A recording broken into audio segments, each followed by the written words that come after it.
இப்போது புதிய அறிமுகம் ஆச்சி ஹோட்டல் சாம்பார் 50 கிராம் ரூபாய் 20 மட்டுமே. பாமக கௌரவ தலைவர் ஜி.கே. மணி செய்தியாளர்களை சந்தித்து வருகிறார். அதனை பார்க்கலாம். சட்டமன்ற தேர்தலில் பாட்டாளி மக்கள் கட்சியின் சார்பில் போட்டியிட விரும்பி விருப்ப மனு அளித்திருக்கிறார்கள்.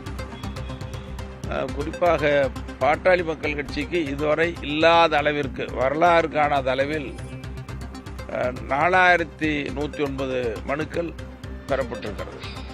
இவ்வளவு மனுக்கள் வருதுன்னா என்ன அர்த்தம்? எங்கள் கட்சியில் போட்டியிட ஆர்வமாக இருக்கிறாங்கன்னு தான் தெரியுது. அப்போ அவர்களையெல்லாம் அழைத்து நேர்காணலை இன்று தொடங்க இருக்கிறோம். எங்கள் மருத்துவரையா அவர்கள் தலைமையில் இன்று நேர்காணல் மேற்கொள்ள இருக்கிறோம். இந்த நேர்காணலில் ஒவ்வொருத்தரும் எந்தெந்த தொகுதியை சார்ந்தவர்கள், அந்த தொகுதியை சார்ந்தவர்களா, பக்கத்து தொகுதியை சார்ந்தவர்களா, முன்மொழிந்தவர்கள் யார், அவருக்கு உண்டான அந்த தொகுதியில் வெற்றி வாய்ப்பு எப்படி இருக்கும்.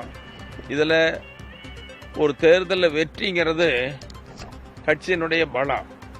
இந்த கட்சியை வழிநடத்தக்கூடிய தலைவருக்கு உண்டான மிகப்பெரிய சக்தி.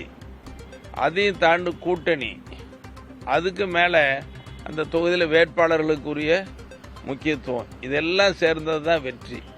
அந்த அடிப்படையில் தான் இதெல்லாம் கூட்டி கழித்து இதெல்லாம் ஒரு நேர்காணலில் மேற்கொண்டு இந்த மருத்துவரையா தலைமையில் ஒரு நல்ல முடிவு எடுப்போம். இன்னைக்கு பாட்டாளி மக்கள் கட்சி ஒரு நெருக்கடியான சூழலை சந்திச்சா கூட மருத்துவரையா பின்னால் கிராமத்தில் இருக்கிற அடித்தட்டு மக்கள், பாட்டாளி மக்கள் கட்சியினுடைய அனுதாபிகள், மூத்த நிர்வாகிகள்லாம் ஐயாவுக்கு இவ்வளோ பெரிய சோதனை ஏற்பட்டுருச்சு, இந்த தேர்தலை எப்படியாவது ஐயாவுக்குடைய கரத்தை வலுப்படுத்தணும், ஐயாவை பாதுகாக்கணும்னு எல்லாரும் பேச தொடங்கியிருக்கிறாங்க. அதனால் இந்த தேர்தல் மருத்துவர் ஐயாவுக்கு மிகப்பெரிய வெற்றியை கொடுக்குங்கிற நம்பிக்கை இருக்கு எங்களுக்கு.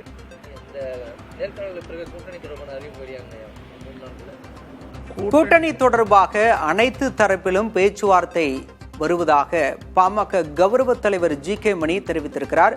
பாமக சார்பில் விருப்ப மனு கொடுத்தோரிடம் இன்று முதல் நேர்காணல் நடைபெறவுள்ள கூடிய சூழலில் தற்போது ராமதாஸ் தரப்பு பாமகவை சேர்ந்த ஜி.கே. மணி பேட்டியளித்திருக்கிறார். இப்போது புதிய அறிமுகம் ஆச்சி ஹோட்டல் சாம்பார் 50 கிராம் ரூபாய் 20 மட்டுமே.